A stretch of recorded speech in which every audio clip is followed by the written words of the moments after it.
So students, welcome है आपका next part के अंदर। यहाँ पर मैंने आपको एक बॉन्ड और पढ़ाऊंगी जिसको बोलते हैं बनाना बॉन्ड। देखिए, जो मैंने केमिकल बॉन्डिंग की प्लेलिस्ट बनाई है वो इस तरीके से बनाई है।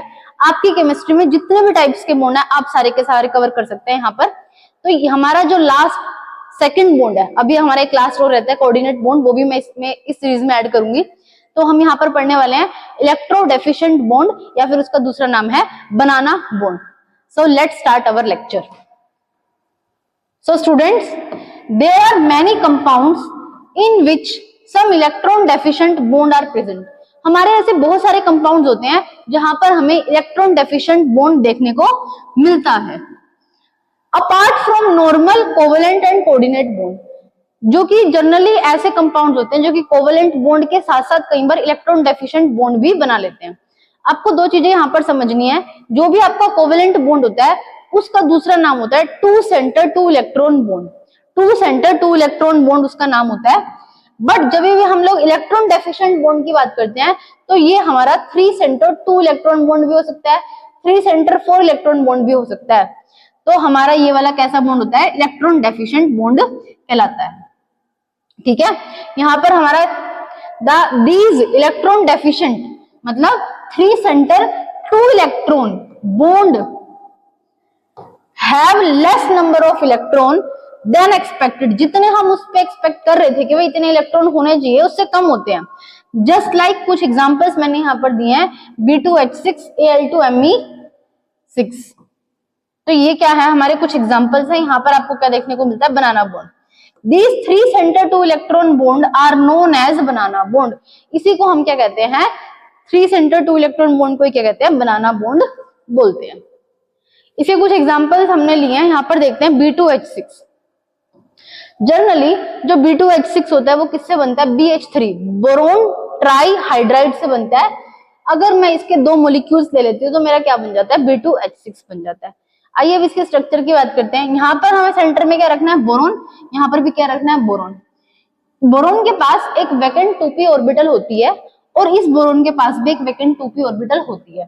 तो बेसिकली होता क्या है? एक बोरोन और हाइड्रोजन के बीच में जो इलेक्ट्रॉन होते हैं वो यहाँ पर शिफ्ट कर जाते हैं और ये वाले आपके यहाँ पर शिफ्ट कर जाते हैं। शिफ्ट करने की वजह से आपको ये तीन सेंटर दिखते हैं, 1 2 3 BHB 3 centre, BHB 3 centre. But electron कितने थे? सिर्फ दो। इन दोनों के बीच में जो इलेक्ट्रॉन सिर्फ दो थे, अब वो तीन एटम के बीच में क्या हो गए हैं? शेयर हो गए हैं। तीन एटम के बीच में क्या हो गए हैं? शेयर हो गए। इसलिए इस बॉन्ड का नाम three centre two electron bond भी रखा गया है। आइए इसके बारे में कुछ इंपॉर्टेंट पॉइंट्स पढ़ लेते हैं। टोटल अगर मैं बात करती हूँ, टोटल इसमें कितने बॉन्ड बने हैं? Three centre two electron bond आप देख सकते हैं, 1। अगर आप इस बॉन्ड के बारे में बात करेंगे तो कितने बॉन्ड हैं? ये आपका एक बॉन्ड है। ये जो आपको बॉन्ड दिख रहा है ये आपका एक बॉन्ड है, 1 और 2। इसमें कितने बॉन्ड है? 2। Three centre two electron bond कितने हैं? 2 है। और two centre two electron bond कितने हैं? 4 है। देखो 1 2 3 4। तो 4 हमारे कोवेलेंट बॉन्ड है, 2 हमारे बनाना बॉन्ड है। अगर मैं बात करती हूँ हाइब्रिडाइजेशन की, BH3 की हाइब्रिडाइजेशन हमारी कितनी होती है? sp2। और B2H6 की हाइब्रिडाइजेशन कितनी होगी? आपकी sp3। देख सकते हैं ये आपका बोरोन है, 1 2 3 4 यहाँ पर आपको सिग्मा बॉन्ड दिखाई दे रहे हैं, जिसकी वजह से इसकी हाइब्रिडाइजेशन कितनी हो जाएगी? sp3। अगर मैं बात करती हूँ बॉन्ड लेंथ की, तो जो आपका बनाना बॉन्ड होता है इसकी जो ओवरलैपिंग होती है वो बहुत पुअर ओवरलैपिंग होती है। तो इसकी बॉन्ड लेंथ कैसी होती है? ज्यादा होती है। तो Y की जो बॉन्ड लेंथ होगी वो ज्यादा होगी किस कंपैरिजन में? X के कंपैरिजन में। और कितनी है Y की? 131 पिकोमीटर। और कोवेलेंट बॉन्ड की कितनी है? 119 पिकोमीटर। मैंने यहाँ पर एंगल भी मेंशन कर रखे हैं। यहाँ पर कोवेलेंट बॉन्ड वाले में 120 डिग्री का एंगल बन रहा है, और जबकि यहाँ पर आपका 97 का और यहाँ पर कितने का है? 83 डिग्री का क्या बन रहा है? एंगल बन रहा है। आइए इसकी ऑर्बिटल अप्रोच को समझने की कोशिश करते हैं कि इसको अगर हम लोग ऑर्बिटल डायग्राम के थ्रू देखें तो कैसा दिखता है। ये आपका बोरोन है, ये आपका बोरोन है। ये वाले दोनों जो आपके हाइड्रोजन है इनको बोलते हैं ब्रिज हाइड्रोजन, और इन वाले हाइड्रोजन को बोलते हैं टर्मिनल हाइड्रोजन। क्या बोलते हैं? Terminal hydrogen. देखिए ये मैं आपको एक ये भी लेकर आई हूं, देखो ये बोरोन है, यहाँ पर भी बोरोन है, यहाँ हाइड्रोजन हाइड्रोजन हाइड्रोजन। तो ये हमने इस तरीके का डायग्राम बना हुआ है। ये देखिए बोरोन के पास कैसा हाइब्रिडाइजेशन है, sp3 है, इसका मतलब 4 हमारी हाइब्रिड ऑर्बिटल होंगी, 1 2 3 4 4, ठीक है। और यहाँ पर भी कितनी है, 4 हमारी कितनी ऑर्बिटल होंगी, sp3। किस किस से कंबाइन है, इस H से s ऑर्बिटल, इसकी भी s ऑर्बिटल, इसकी भी s ऑर्बिटल, इसकी भी s ऑर्बिटल, इसकी भी s ऑर्बिटल। तो आप देख सकते हैं आपके यहाँ पर जो एक ऊपर बॉन्ड बन रहा है वो किससे बन रहा है, sp3s से बन रहा है, देख सकते हैं sp3s sp3, ठीक है। एक आपका बनाना bond sp3s sp3 overlapping orbital से बन रहा है, दूसरा बनाना बॉन्ड sp3s sp3 से बन रहा है। यहाँ पर आपके कैसे बॉन्ड बन रहे हैं, नॉर्मल कोवेलेंट बॉन्ड बन रहे हैं, sp3s sp3s sp3s sp3s। तो यानी दो बॉन्ड आपके कैसे बने, sp3s sp3 sp3s sp3, ये दो आपके बनाना बॉन्ड बन गए। चार आपके कोवेलेंट कैसे बने, sp3s के 4 कोवेलेंट आपके बॉन्ड बन गए। होपफुली आपको ये चीज समझ में आई होगी।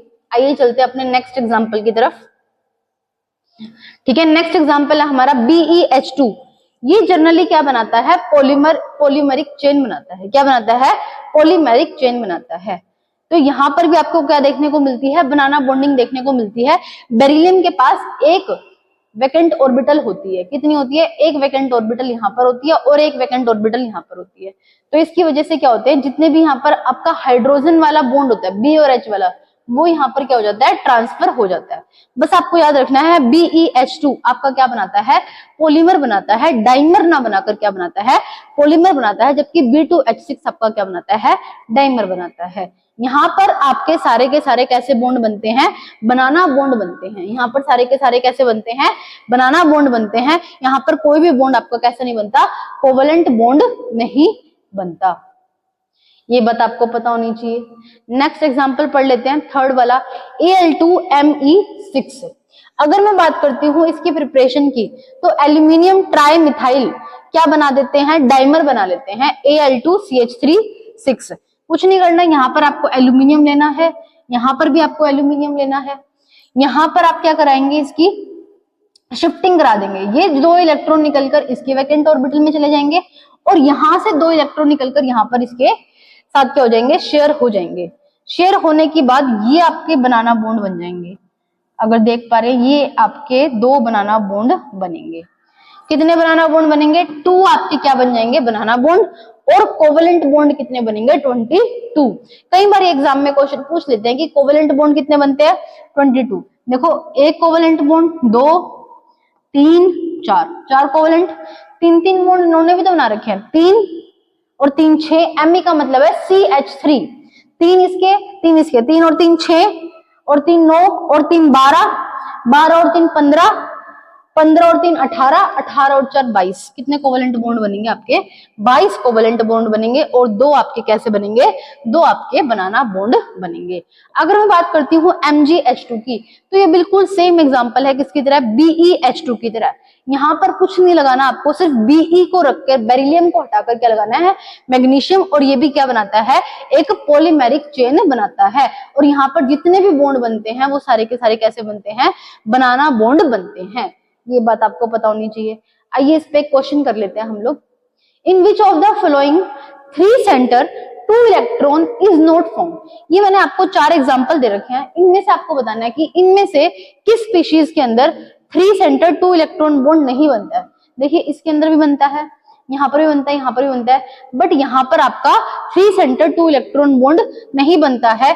क्यों, क्योंकि ये आपका कार्बन है, कार्बन के पास 4 वैलेंस इलेक्ट्रॉन होते हैं, ठीक है। ये भी आपका कार्बन है, इसके पास भी 4 वैलेंस इलेक्ट्रॉन होते हैं। देखिए ये एक बॉन्ड बना रहा है, ये किसने हाइड्रोजन के साथ बनाया, ये हाइड्रोजन के साथ बनाया, ये हाइड्रोजन के साथ बनाया, ये हाइड्रोजन के साथ बनाया, ये भी हाइड्रोजन।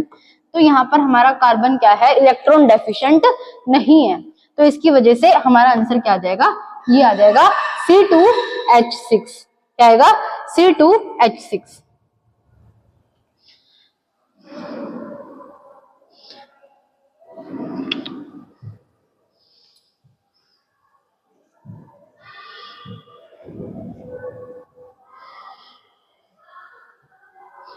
आइए नेक्स्ट पढ़ते हैं 3 सेंटर 4 इलेक्ट्रॉन बॉन्ड। अभी तक मैंने आपको 3 सेंटर 2 इलेक्ट्रॉन बॉन्ड पढ़ाया था, यहाँ पर मैं आपको 3 सेंटर 4 इलेक्ट्रॉन बॉन्ड बताने जा रही हूँ। देखिए हमने एक एग्जांपल पढ़ा था BeH2 का, अब मैं आपको पढ़ा रही हूँ BeCl2 in vapour phase, BeCl2 in solid phase. दोनों को कंपैरिजन करके पढ़ते हैं। BeCl2 अगर मेरा वेपर फेज में है तो ये डाइमर की तरह एग्जिस्ट करता है, अगर BeCl2 मेरा सॉलिड फेज में है तो ये पॉलीमर की तरह एग्जिस्ट करता है। अगर मेरा खाली BeCl2 मैंने 1200 केल्विन टेम्परेचर पर ले लिया तो ये मोनोमर की तरह एग्जिस्ट करता है। किस तरह एग्जिस्ट करता है? मोनोमर की तरह। तो टेम्परेचर का बहुत बड़ा रोल है।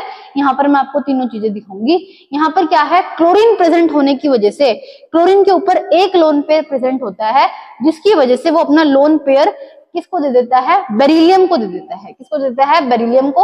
और क्लोरीन किसको दे देता है? यहाँ पर इस वाले बेरिलियम को दे देता है, जिसकी वजह से एक डाइमर बनाते हैं। क्या बनाते हैं? एक डाइमर बनाते हैं। इन्होंने क्या बना लिया? एक डाइमर बना लिया। अब देखते हैं डाइमर बनाने के बाद इस बेरिलियम का हाइब्रिडाइजेशन कितना हो गया?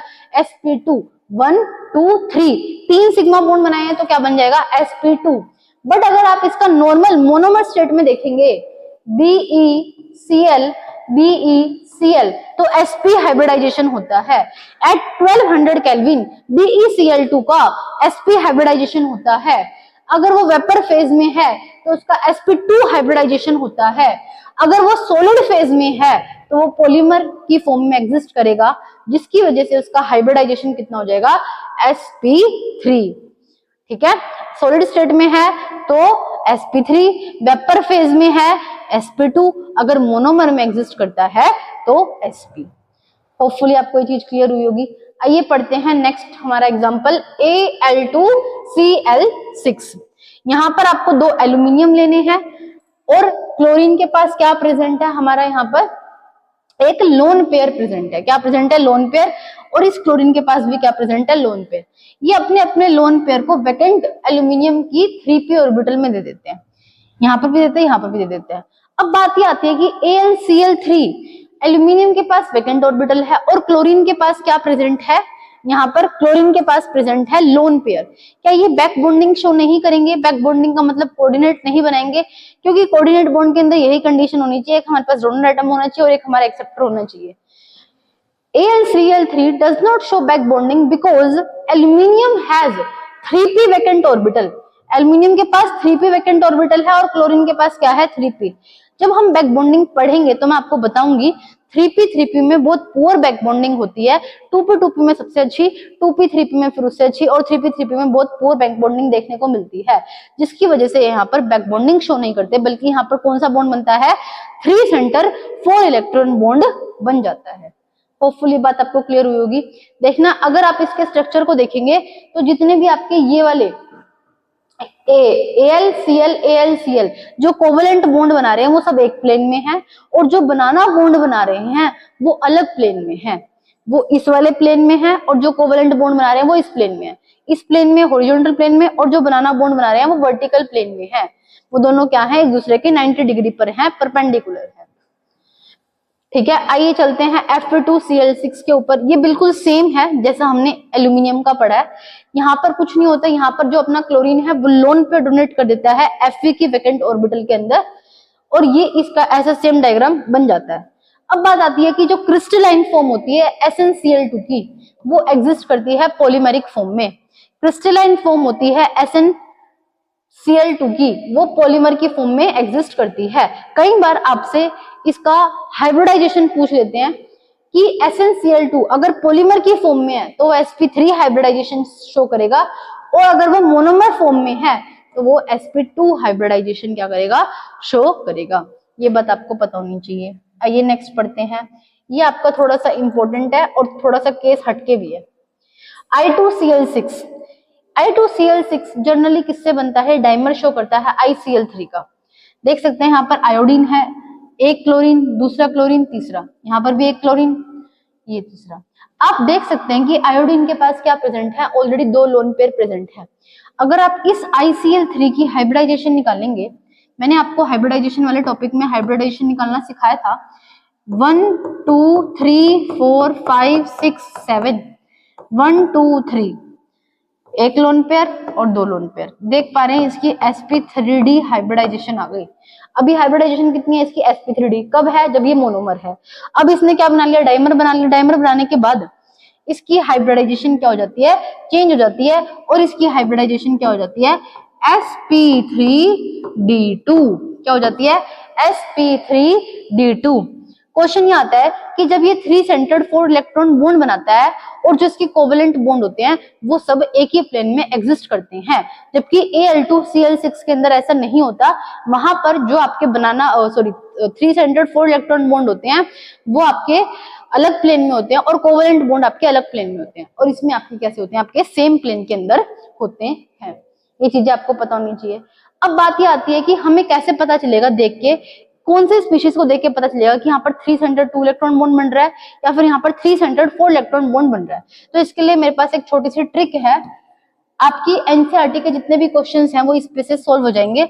अगर आपका साइड एटम हाइड्रोजन या फिर मिथाइल ग्रुप है, अगर आपका साइड एटम हाइड्रोजन या फिर मिथाइल ग्रुप है, जैसे कि BeH2, MgH2, AlH3, Al2, Me6, ये सब आपके 3 सेंटर्ड 2 इलेक्ट्रॉन बॉन्ड की फॉर्मेशन करेंगे। अगर आपका साइड एटम क्या है, हेलोजन है, हेलोजन में भी जनरली कौन सा है आपका, क्लोरीन है, जैसे कि BeCl2n, BeCl22, A2Cl6, Fa2Cl6, I2Cl6, तो ये सारे क्या बनाएंगे, आपके 3 सेंटर्ड 4 इलेक्ट्रॉन बॉन्ड की फॉर्मेशन करेंगे। कैसे फॉर्मेशन करेंगे, 3 सेंटर्ड 4 इलेक्ट्रॉन बॉन्ड की फॉर्मेशन करेंगे। अब बात ये आती है कि A2Cl6 आपका 3 सेंटर्ड 4 इलेक्ट्रॉन बॉन्ड बनाता है, बट आपका जो AlF3 है वो एग्जिस्ट नहीं करता। ऐसा क्यों? जनरली जो AlF3 है वो कभी भी डाइमर की फॉर्मेशन नहीं करता है। ऐसा क्यों? क्योंकि AlF3 एक आयनिक कंपाउंड है और वो अपने आयंस के अंदर क्या कर जाता है, ब्रेक डाउन कर जाता है। आयनिक कंपाउंड होने की वजह से वो आयनिक बॉन्ड की फॉर्मेशन करता है, जबकि AlCl3 डाइमर बनाता है। क्या बनाता है, डाइमर बनाता है। होपफुली आपको चीज समझ में आई होगी। मैंने आपको यहाँ पर दो ही टॉपिक पढ़ाए हैं, 3 centred bond, 3 centred 2 electron bond और 3 सेंटर्ड 4 इलेक्ट्रॉन बॉन्ड। एक बार फिर से देख लीजिए इस स्लाइड को, ठीक है। हमने यहाँ पर एग्जाम्पल्स को करा और ये एग्जाम्पल्स कहीं ना कहीं आपके एग्जाम में देखने को मिलते हैं। अगर आपको मेरी वीडियोस पसंद आ रही हैं तो वीडियोस को लाइक, शेयर एंड सब्सक्राइब कीजिए। मिलते हैं अपनी नेक्स्ट वीडियो के अंदर, जहां पर मैं आपको कोऑर्डिनेट बॉन्ड पढ़ाऊंगी। उस टॉपिक का सबसे लास्ट बॉन्ड है क्या, कोऑर्डिनेट बॉन्ड। ये प्लेलिस्ट आपके लिए बहुत हेल्पफुल रहेगी क्योंकि यहाँ पर मैंने सारे बॉन्ड को क्या कर दिया है, अरेंज कर दिया है। तो आप इस प्लेलिस्ट से जरूर गो थ्रू कीजिए और अपने फ्रेंड्स को भी जरूर दिखाइए। जो बच्चे नीट जेईई की प्रिपरेशन कर रहे हैं उनके लिए बहुत ज्यादा हेल्पफुल है। मिलते हैं नेक्स्ट वीडियो के अंदर। आज के लिए इतना ही। Thanks for watching.